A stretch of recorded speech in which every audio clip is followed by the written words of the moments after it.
Hello and welcome. Thanks for joining me tonight. This is your host, Brother T. We're back in the virtual reality of YouTube, and just trying to get our technology together. I'm still working to get a few things done, but I just want to say hello and welcome. Thanks for joining me tonight. And I'm just going to type it in here. We're going to be talking about A Course in Miracles. We're going to be talking about this fantastic book that's changing the world as we speak. And the world is certainly going through tremendous change, is it not? No doubt about that, right?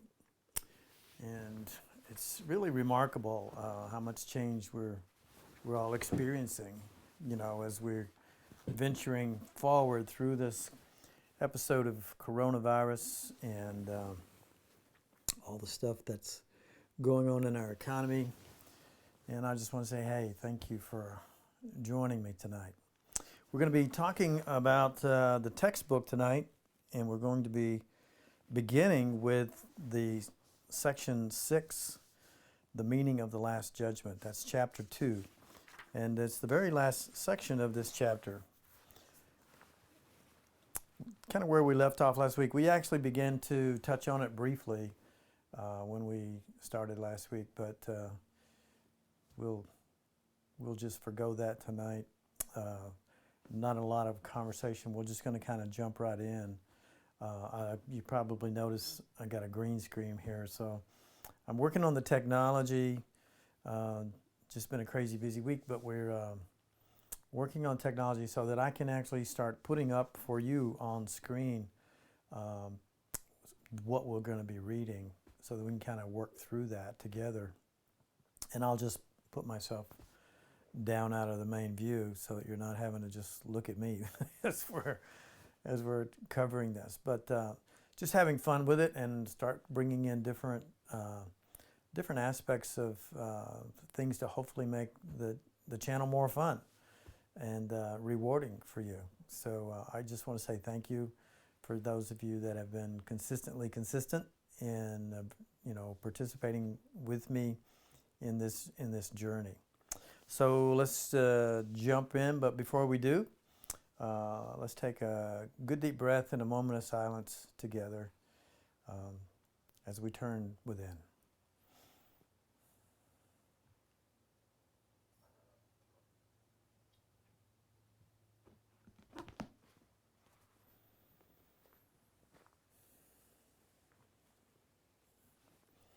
Okay, we're back. Well, I got some company here. What you doing? Huh? You want to be up in the middle of all of this? Okay. So this is my little buddy here. She's evidently going to join us in the conversation, but I don't expect her to stick around very long. All right. The Meaning of the Last Judgment. This is paragraph 105, chapter 2, and we're on page 37 in A Course in Miracles textbook. The Last Judgment is one of the greatest threat concepts in man's perception. This is only because he does not understand it. Judgment is not an essential attribute of God. And we talked about this a little bit last week as we were finishing up last week. But judgment, I want to read that again. Judgment is not an essential attribute of God. We talked about, and we will continue to talk about, attributes of the ego self. I call it the small self. And then we have the sleeping self. We could call it the fearful self or the false self. But it's the personality self, really. And attributes. What would be some of the attributes that you might think that you would have? That would be if somebody said, hey, met you for the first time, and somebody's introducing you, say, well, this is, go by your name. And then they say, okay, well, tell me a little bit about yourself. And so you would begin to describe a list of attributes, right, about yourself. What if we were to say that the only attribute of God that we are going to, I'm going to say, refer to with high certainty, we are not uncertain about this attribute of God, is that God is love. So if God is love, then let's talk about the attributes of love. Can we define or give some attributes to love? No, not really. Love doesn't have any attributes. So that's a little confusing. So we would then say, well, God doesn't really have any attributes, and the only thing we could give God as an attribute would be love, right? And love doesn't have any attributes, and maybe we can have that discussion a little bit. But how do we define love? Okay, well, I've shared with you a few things, but basically love, there's no gender in love. There's no agenda in love. What we can really do is go down a list of the attributelessness of love to really begin to understand or know it. Love expressed genuinely and truly has no expectation of return. It's just simply an extension of what God is. It would be, if we're saying that judgment is not an essential attribute of God, then we would say that love is judgeless. There is no judgment in love. So when we look at how we might define love from an egoic perspective, it'd be pretty hard to come up with an attribute-less definition of the egoic expression of love or the egoic definition of love. You know, people that, well, I'm just going to say the ego would say that certain people aren't supposed to be together. They're not allowed to love each other. They're not allowed to be intimate. You know, and love is supposed to be limited in relationship, is it not? I mean, we can have that special relationship with somebody, but we can't have that kind of relationship we shouldn't have that relationship with anybody else. I mean, we have morals and values and definitions, attributes of love. But you see, when we begin to see and define love through the filter, through the prism, through the mind of this small egoic self, love is something that can be possessed. It can be owned. How else could we own people if we didn't think that love could be owned, right? And it can be possessed. And we can go into a whole long discussion about that. We won't. But I just want to point out how important it is that we grasp and consider the importance of this statement, that judgment is not an attribute of God. Man, the egoic self of man, brought judgment into being only because of the separation. And remember, we're going to be talking about separation a lot, because this is kind of how we are playing the game here, so to speak. This is a game of separation. This is a dimension of duality. You're there, I'm here, something's over there, something's over there. The day, the night. We separate everything from everything else. That's how we come to believe in things, is through the definitions that we have, through the attributes that we've laid on them, through the mind of separation, through the mind of the ego self. And I think it's relevant to remember that mind always is going to add an attribute of good or bad or value, some line, level, or degree of value that everything has.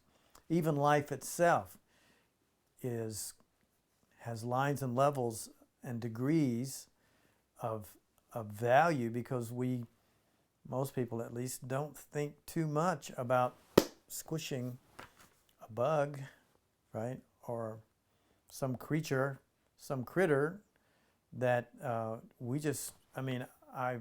I noticed when I really began to become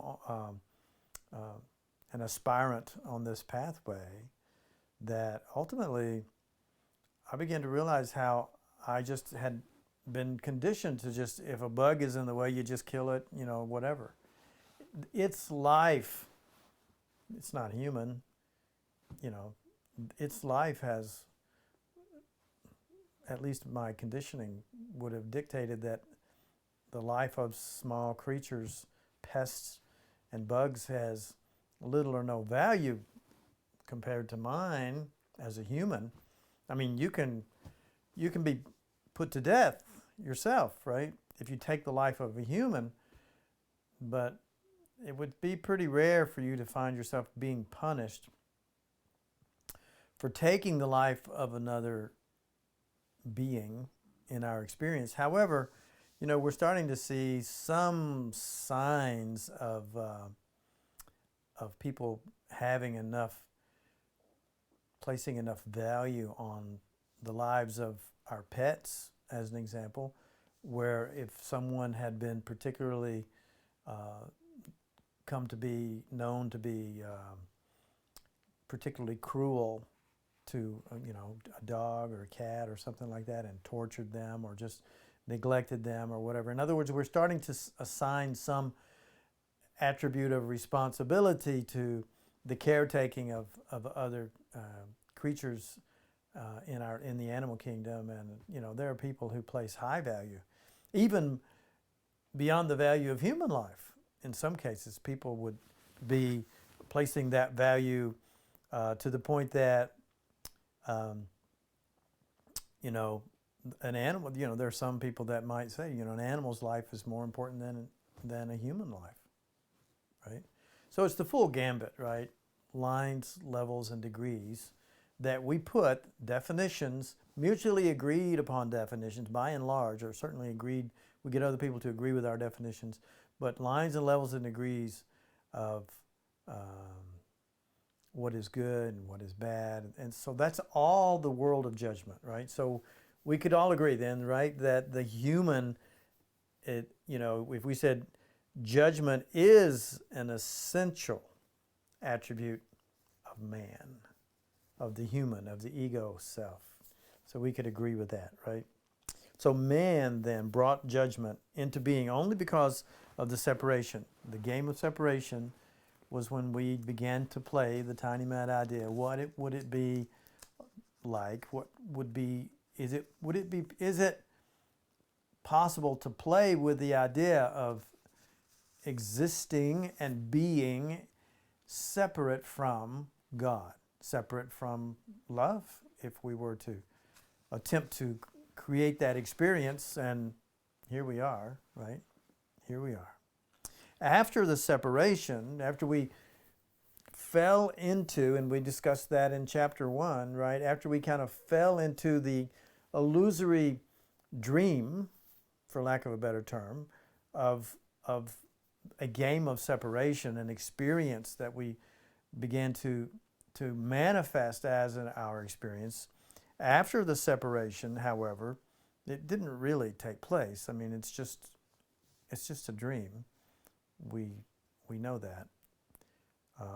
After the separation, however, there was a place for judgment as one of the many learning devices which had to be built into the overall plan. The overall plan of what? The overall plan of the experience of separation, the return from separation, if you will. Just as the separation occurred over many millions of years, the last judgment will extend over a similarly long period, and perhaps an even longer one. Its lengths depend, however, on the effectiveness of the present speed up. And of course, we read this last week, and we're kind of reviewing again and talking about it again. But this is really important, especially if you're just kind of joining us on this channel for the first time, or you're just kind of jumping in here with this episode of A Course in Miracles. And I like to just kind of go back and start with this section again, the meaning of the last judgment. Paragraph 106, page still on 37. We frequently noted that the miracle, and we said a miracle is the sudden shift of perception. It is a device for shortening but not abolishing time. And I did talk about that a little bit last week, how a miracle can collapse time. And again, the value of maybe not living another 100 or so lifetimes, right? I mean, if you want to become the expression of love, the perfect expression of love in form, you are the energy of the Creator in action, and that certainly is your choice. But again, to struggle through another few dozen or few hundred lifetimes out of ignorance, that part is not something that I would find attractive whatsoever, right? And we've come to this time now, while not all of us are awakening in this particular incarnation, this is a time where awakening can indeed and is indeed occurring for a lot of people, thousands of people. But when you've got almost 8 billion people on the planet today, a few thousand people, I'm just going to say, imagine 5,000 or less than 10,000 people becoming enlightened. That's a pretty small percentage. Quantum, it's extremely small, exponentially small, based on the almost 8 billion people that are on the planet. We frequently noted that a miracle is a device for shortening but not abolishing time. If a sufficient number of people become truly miracle-minded quickly, enlightened, the shortening process can be almost immeasurable, the collapse of time is what I believe he's pointing to here. It is essential, however, that these individuals free themselves from fear sooner than would ordinarily be the case, because they must emerge from the conflict if they are to bring peace to other minds. And again, last week I referred back to the conflict and the meaning of the conflict. The last judgment is generally thought of as a procedure undertaken by God. And who among us hasn't been conditioned to believe that, wasn't conditioned through traditional theology? If you have much training as a younger, when you were younger in life, much training at all from a traditional theologian or a construct of theology, Judaism, Christian theology, there's there's hardly any way to get around the quote-unquote aspect of the final or last judgment of God. So it will be undertaken by man. The final judgment will be undertaken by man with my help. And this is Jesus saying he is going to be with you always and is going to be with you in that last moment, if you will, of judgment of the self, which we typically had identified as death. What would happen after death, right, would be the judgment. Can it come before death? Absolutely. You judging you perfectly and understanding and knowing who and what you are perfectly. Knowing your true self, being joined in union and relationship with your true self. Obviously, there is a shift of who and what you come to know yourself to be. It would not be in death. It would be in life. It is a final healing, right? Rather than a meeting out of punishment, however much man may think that punishment is deserved. Punishment is a concept in total opposition to right-mindedness. The aim of the Last Judgment is to restore right-mindedness to man. The Last Judgment might be called a process of right evaluation.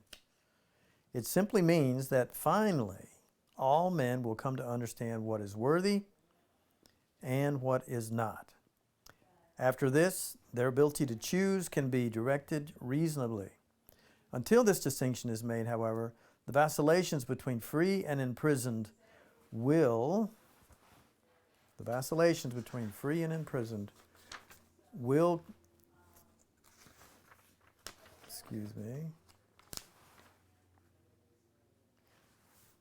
we did this last week, didn't we? The vacillations between free and imprisoned will cannot but continue. The first step toward freedom must entail a sorting out of the false from the true. This is a process of division only in the constructive sense and reflects the true meaning of the apocalypse. Man will ultimately look upon his own creations and will to persevere only what is good. To preserve only what is good. Just as God himself looked upon what he had created and knew that it was good. At this point, the will can begin to look with love on its own creations because of their great worthiness. The mind will inevitably disown its miscreations, which without the mind's belief will no longer exist. The term last judgment is frightening, not only because it has been falsely projected onto man, but also because of the association of last with death. This is an outstanding example of upside-down perception. Actually, if the meaning of the last judgment is objectively examined, it's quite apparent that it is really the doorway to life. No one who lives in fear is really alive. His own last judgment cannot be directed toward himself because he is not his own creation. He can, however, apply it meaningfully and at any time to everything he's created and retain in his memory only what is good. This is what his right-mindedness cannot but dictate. The purpose of time is solely to give him time to achieve this judgment. It is his own perfect judgment of his own creations. When everything he retains is lovable, there is no reason for fear to remain with him. This is his part in the atonement. So we did read that last week, and I want to jump here for just a second. I'm going to put the book up here. I just want to make sure I don't have any unexpected background noise. Hold on just a second.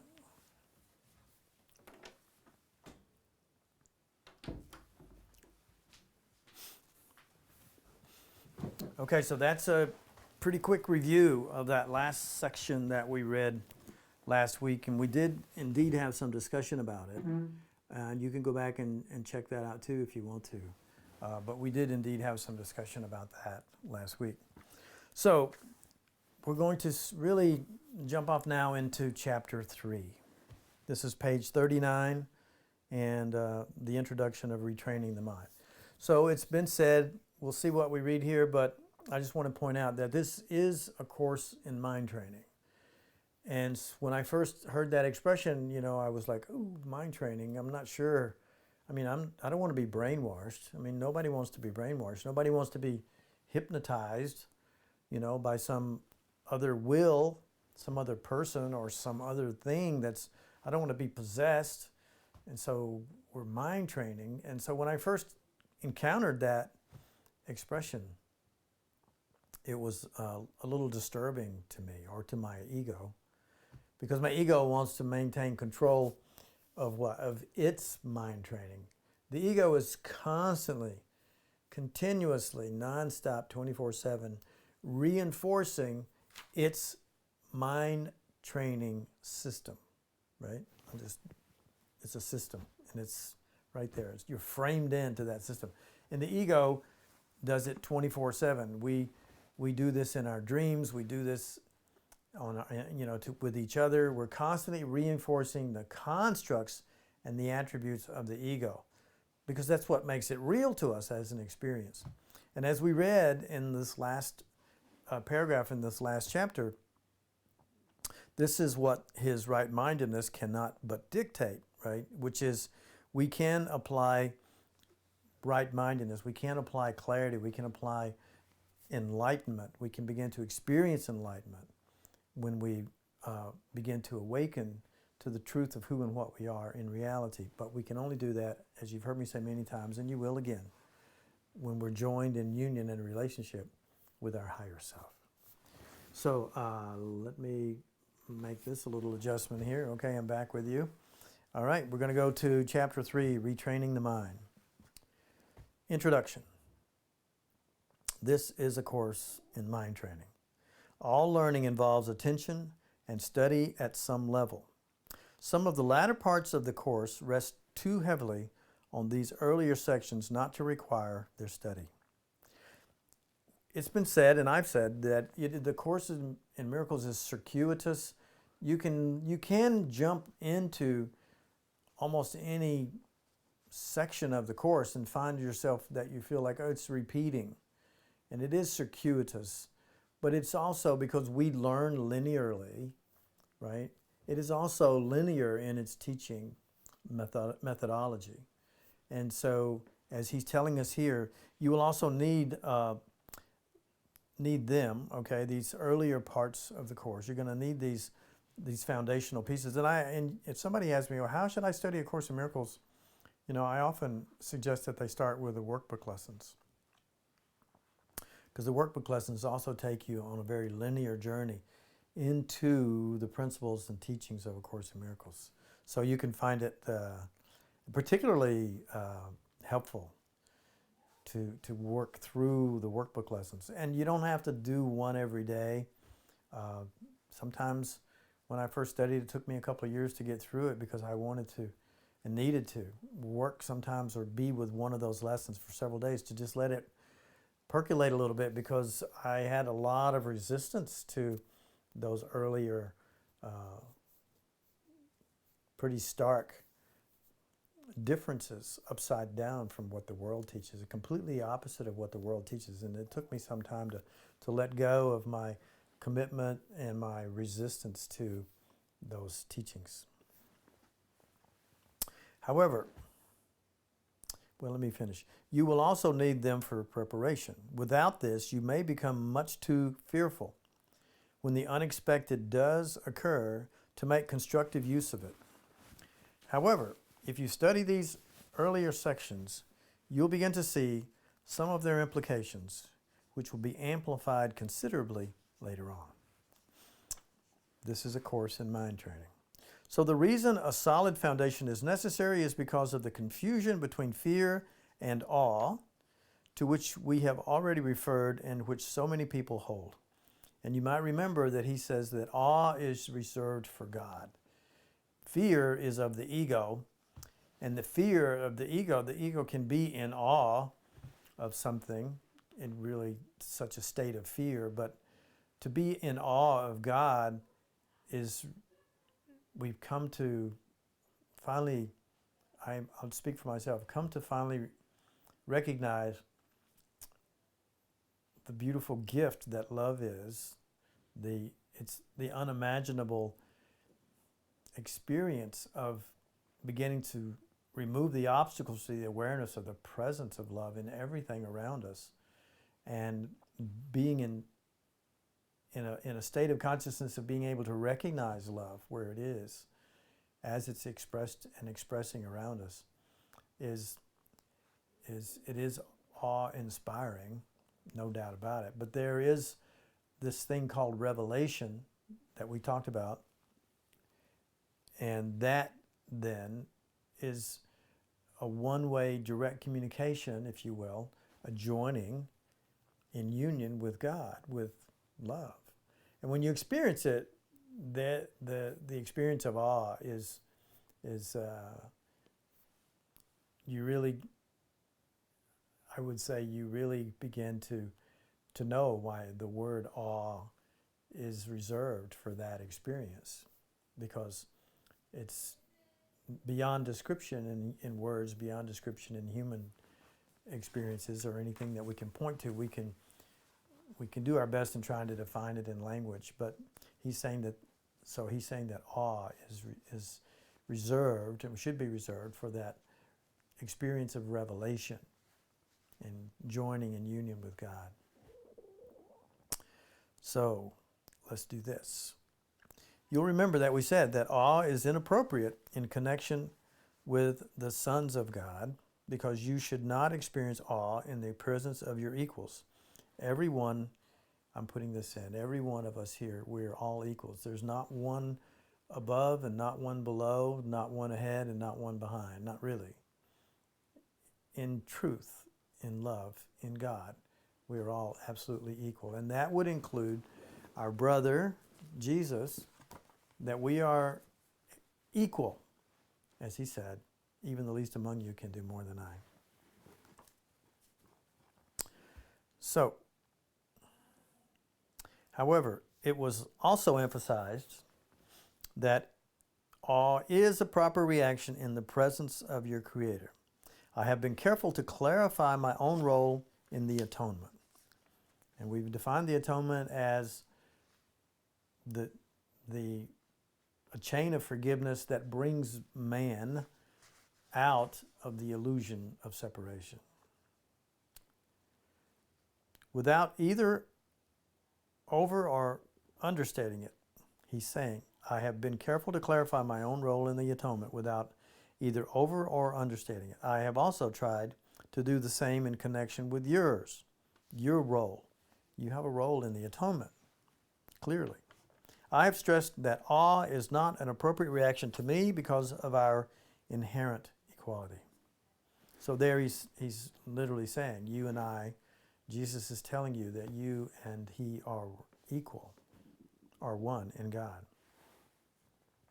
Some of the latter steps of this course, however, do involve a more direct approach to God himself.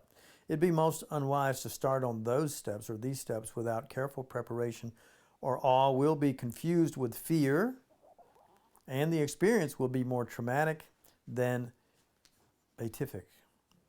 Healing is of God in the end. The means are being carefully explained to you. Revelation may occasionally reveal the end to you, but to reach it, the means are needed. So we are going to be now on section 2, page 40, paragraph 4, special principles for miracle workers. Special principles for miracle workers. The miracle abolishes the need for lower order concerns. No fear. We can say that lower order concern, fear is a lower order concern, absolutely. Since it is an out of pattern time interval, the ordinary consideration, he's talking about miracles now, is an out of pattern time interval.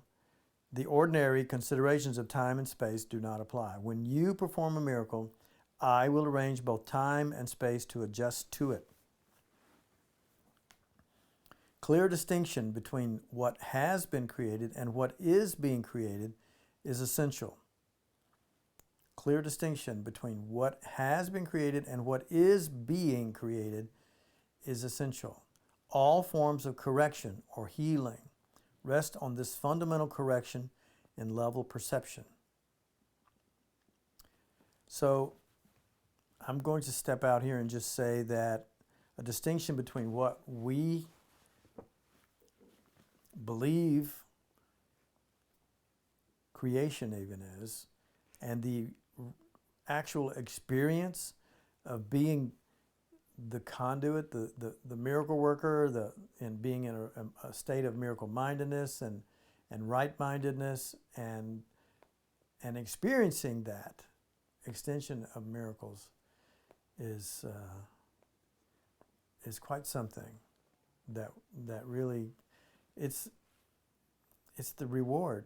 I mean, there's so much good news in this teaching. It's not about something happening to you or you being saved by something outside yourself. It's about awakening to your own perfection. You're awakening to your own capital I identity. And in that, remembering yourself fully.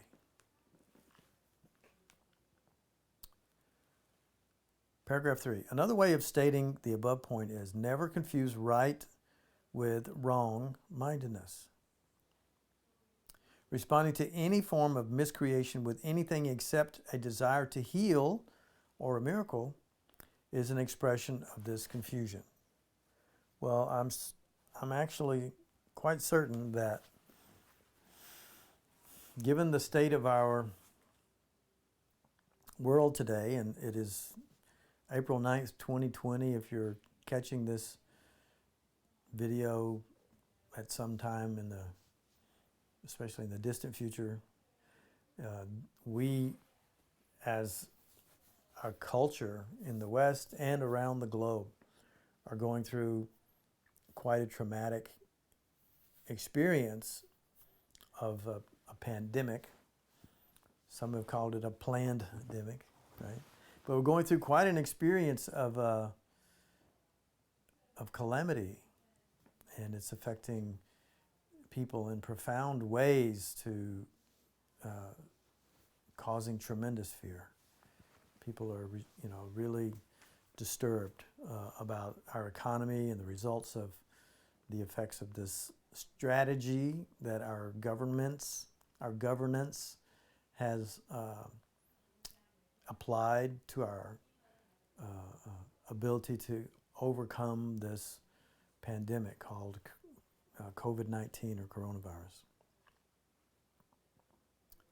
So another way of stating the above point, right? This distinction between what has been created and what is being created. It's essential that we have a clear distinction. Another way of saying it is never confuse right with wrong-mindedness. Responding to any form of miscreation, could we say that the state of the world today in fear is a miscreation? Absolutely. Responding to any form of miscreation with anything except the desire to heal or a miracle is an expression of this confusion. The miracle is always a denial of this error. The proper use of denial is just to say, I'm not giving that no mind, right? Scarlett O'Hara comes to mind saying, well, I'll just worry about that tomorrow. I'm just going to deny that. I'm not going to be in fear. I'm not going to worry about that. The miracle, sudden shift of perception, is always a denial of this error. And it's a misperception, right? And an affirmation of the truth. Only right-mindedness can create in a way that has any real effect. Pragmatically, what has no real effect has no real existence. Its effect, then, is emptiness, being without substance, without substantial content. It lends itself to projection in the improper sense. Projection of the ego's thoughts are always projection of fear or guilt. So he's saying this is a level adjustment. So he's saying the level adjustment power of the miracle induces the right perception for healing. Until this has occurred, healing cannot be understood. Forgiveness is an empty gesture. Forgiveness is an empty gesture unless it entails correction. Without this, it is essentially judgmental rather than healing. So here he's saying forgiveness is an act of judgment if it is not done in alignment with truth. And so the traditional forgiveness that I was introduced to as a young man, and I can clearly see it now, it was just simply an act of judgment. You did something, and so you're guilty, but I'm going to be magnanimous, and I'm going to be better than you. I'm going to be special. I'm going to forgive you for what you did, which maybe used to say, I'm not going to punish you for it, but just that very statement is an attack. Can you see how that's a statement of attack, right? That you're better than somebody, putting ourselves above somebody else and saying that we're going to forgive them. So that's clearly a level confusion that's taking place by the perception of the ego self about judgment. So until this has occurred, healing cannot be understood, and without this, it is essentially judgment rather than healing. Paragraph 6, miraculous forgiveness is only correction. Miraculous forgiveness. And what do we define forgiveness as? Moving back before we gave judgment. The miracle is a shift of perception, moving back so that we can perceive the innocence in our brothers and sisters, and moving back before judgment, right? So I hope that helps provide some clarity on that, or maybe just a little clarity on that. Miraculous forgiveness is only correction.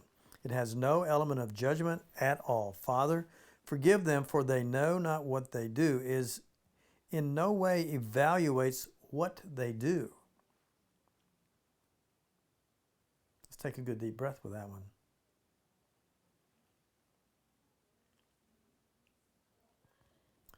So when Jesus was quoted as saying, "Forgive them, they know not what they do," in no way was that an evaluation of what they do or what they were doing. It is strictly limited to an appeal to God to heal their minds. It's strictly giving no mind to what someone is doing. Isn't that a huge paradigm shift, a complete thought reversal from saying that somebody did something and we're going to forgive them because we're magnanimous or being kind or compassionate or empathetic or whatever excuse the ego would make about its own grandeur, grandiosity, I should say, puffing itself up to be better than its brothers and sisters. Well, you did that, I didn't do that, but I'll you're guilty as hell, but I'm going to forgive you, for that.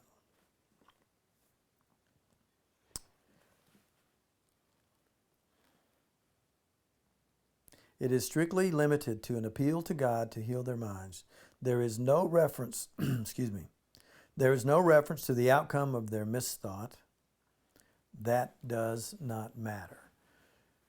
It is literally to say that everyone is absolutely perfectly innocent.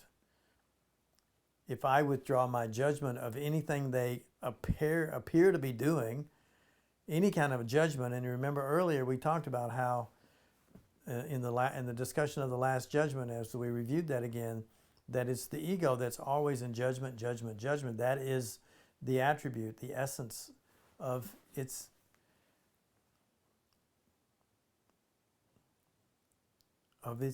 explanation of life, of its perception of life, that life must be judged, everyone must be judged, etc., etc. So this biblical injunction to be of one mind, the biblical injunction, be of one mind, I'm on paragraph 7 now, is the statement for revelation readiness. My own injunction, do this in remembrance of me, when Jesus was telling his disciples, do this in remembrance of me, is the request for cooperation from miracle workers. It should be noted that the two statements are not in the same order of reality. The latter involves a time awareness, since to remember implies recalling the past and the present. Time is under my direction, but timelessness belongs to God alone. In time, we exist for and with each other. In timelessness, we coexist with God. And I want to add, in union and relationship.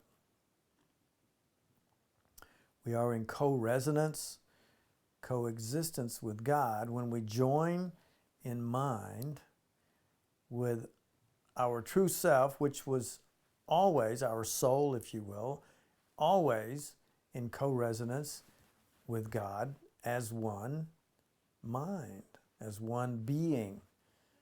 There's no time, and timelessness belongs to God alone. In time, we exist for and with each other. In timelessness, we coexist with God. Section 3, atonement without sacrifice. Man, so many people are making great sacrifice, we could say today, right? Or walked away from their livelihood. They've stepped away from their jobs.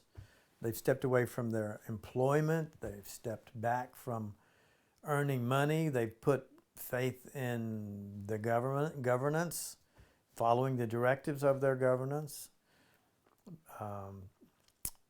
Is there any doubt that it's in consideration of the fear of sickness and death? Well, absolutely. That's the driving motivation that we, and the admonition is to be careful of your neighbor, to be even in more fear than ever of our neighbors. It's not the neighbor across the pond, right, across the ocean or on the other side of the world now that may have nuclear weapons pointed at us, and we've got weapons pointed at them or whatever. No, we're afraid of the guy that lives right next door. We're afraid to go to work to be with other people in a work environment. I mean, this whole construct, can we not at least agree that this whole construct of being in lockdown, to be socially distanced from our brothers and sisters, is prudent for our own well-being? I know that we might say, well, there are those who would say, and I've encountered some people this week who would argue that this is the devil's work, that there's an entity, there is a being that is evil, and his purpose, this something outside of us now, this is another separated being, evidently that God created. None of that makes any sense, right? God wouldn't create evil. If God is love, love wouldn't create evil. But I mean, it's like we have to have all these constructs, God's in the sun, God's in this, God's out there, the God of the stars, the God of the sun, the God of the earth, the God of the water, the God of the fire, these were all separate entities. And then when we would see man out of the desperate expressions of the ego in fear and insanity, attacking people or harming people or whatever, then we would say, oh, well, they were possessed by the devil. There is no devil, none whatsoever. It's just a human giving their awareness to fear and playing out a scenario of future events that are devastating and so fearful that they would act against their brothers and sisters. And it may not just be the conditions of the outer world. It can be someone who is so possessed by fear, not by some other entity, but has given away their power to their egoic self, their small self, which operates on a foundation of fear, from suspicious to vicious, and giving it full sway and allowing it to play out its little scenarios on and perpetrate those scenarios on other people, on societies and countries and so forth. But that's not a devil. But I've encountered people even this week who would say that this event that's happening, the coronavirus, is a creation of the devil.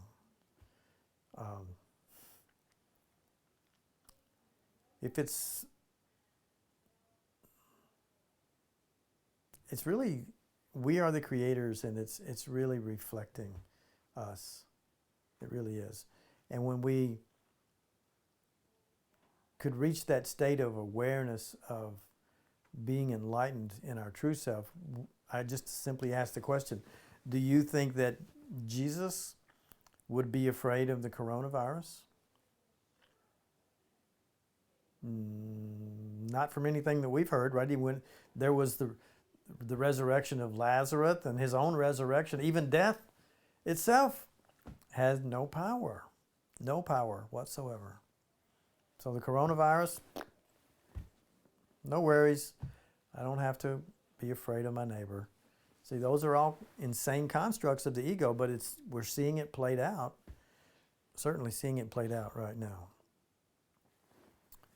So I'm going to back up a little bit. No, I'm not going to back up. I'm just jump right in with paragraph 11. Atonement without sacrifice. There is another point which must be perfectly clear before any residual fear, which may still be associated with miracles, becomes entirely groundless. And he's pointing now to enlightenment. Before any residual fear, which may still be associated with miracles, becomes entirely groundless. Because we clearly have been conditioned to be afraid of miracles. Because we've been conditioned to be afraid of God. I mean, that was a big part of the indoctrination that I personally went through. If you weren't a God-fearing person, if I wasn't a God-fearing person, then I was a sinner. That was considered to be required to be afraid of God, because God was vengeful and wrathful and judgmental and would smite me or, the whole nations or the whole world. And God was doing that to us. We had no free will in it. God just, I was in a conversation with somebody this week, and the conversation went along the lines of, well, if God was going to take me, well, God's not going to take you. There's no place to take you. You're where you have chosen to be, and until you decide to not be where you are. It's you. You're the energy of the Creator in action and form and field. God's never going to take you. God gave you to the world. You gave yourself to the world, if you will. God gave you the ability to be here, to do what you came to do, which was to be your true self in form and field. So to be perfectly clear, we need to perfectly clear before any residual fear. Let me just back all the way up. There is another point which must be perfectly clear before any residual fear, which may still be associated with miracles, becomes entirely groundless. The crucifixion did not, italicized, establish the atonement. The resurrection did. This is a point which many very sincere Christians have misunderstood. It's kind of appropriate, isn't it, that we're having this conversation tonight, because Easter is Sunday and tomorrow is Good Friday, which would have been, I guess, the day of the crucifixion, right? And then 3 days later was the resurrection, which is what Easter really is leading up to. And we've had Lent the last 4 weeks, if you're following Christian theology at all. And we're talking about the crucifixion. There's another point which must be perfectly clear before any residual fear, which may be associated with miracles, becomes entirely groundless. The crucifixion did not establish the atonement. It was not an act of punishment or sacrifice. Let me be clear about that. This chapter is atonement without sacrifice, this subsection. The crucifixion was not a sacrifice of Jesus in any shape, form, or manner. It was a teaching moment. He was teaching his disciples and you and me, all of us, that he was not the body, that the body is not real. It is not your master. It does not determine who. It has no power at all. It's a teaching device and a learning device, and he was using it in a perfect, miraculous way to show us the truth of who and what we are. As his equal, that was what it was about. So the crucifixion did not establish the atonement, the resurrection did. This is a point which many very sincere Christians have misunderstood. No one who is free of the scarcity error could possibly make this mistake. The scarcity error is that we are limited by our body. If the crucifixion is seen from an upside-down point of view, it does appear as if God permitted and even encouraged one of his children, his sons, to suffer because he was good. That Jesus suffered because he was good. Many ministers preach this every day. And do you not know they're preaching it this weekend, right? And I'm not laughing at them. It's just when you apply some reason to it, and this is Jesus telling us his own story, when you apply some reason to it, it's just ridiculous.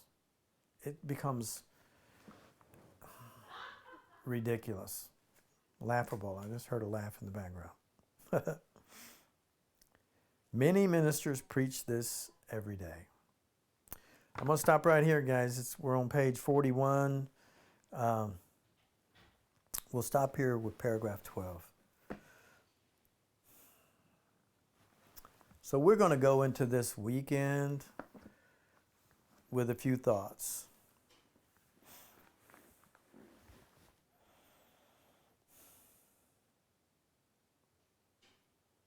The crucifixion was not a sacrifice. Jesus was not being punished for being good. It did not happen to him, which is what we define it as, that he was crucified. No, the body didn't have value for him except as a teaching device. And clearly, as the resurrection showed us, he was able to project himself as form and to express himself in form anytime he wanted to. Now, there is a book out there that I'm not going to... All right. Easter present. I'll share it with you, and it's a pretty easy read, but it's entitled Jesus, My Autobiography. It's channeled by Tina Louise Spalding, who has been continuously channeling Jesus, been channeling Jesus now, and he always points you back to A Course in Miracles as his primary work for us to work through and to grasp as we continue to move on. And yes, there's more coming after A Course in Miracles. Once we get through this, we're going to continue. If you want to continue with me, we're going to continue to understand this journey, this pathway home that Jesus discovered and pointed to. But she channeled his teaching about his self-described autobiography. And in there, this will really freak out a lot of people, but I'll, spoiler alert, I'll let the genie out of the bottle on this one. After he appeared with his disciples and the few experiences of the resurrection that we are familiar with, he continued to live for many years after that with his wife, Mary Magdalene, and their children. Yes, he was married, and yes, he had children, until her passing. And she also became enlightened in that experience with him. And they traveled to France and lived out their life in happiness and joy and bliss, raised their children, and continued to experience life together. And he continued to project himself in form. And can still do it today. In fact, I understand that he still does. Not to be recognized as Jesus, but to be able to teach and continue to support what you're learning even now. He's still with us. He'll always be with us. And he's available to us in mind and, yes, in form for those that he can help in the process of doing that. So I'll leave you with that. All right? So we're going to close. Our hour is up. And let's take a good deep breath and we'll close in prayer.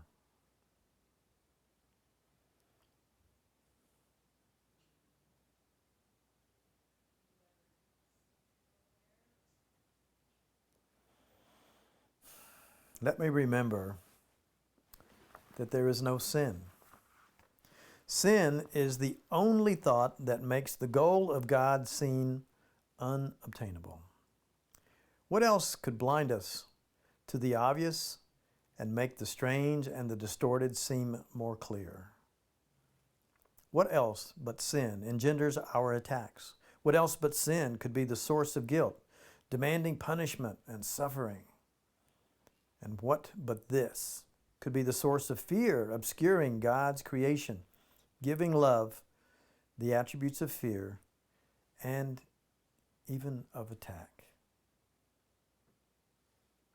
Father, I would not be insane today. I would not be afraid of love, nor seek for refuge in its opposite. For love can have no opposite. You are the source of everything that is, and everything that is remains with you, and you with it. And so it is. Amen.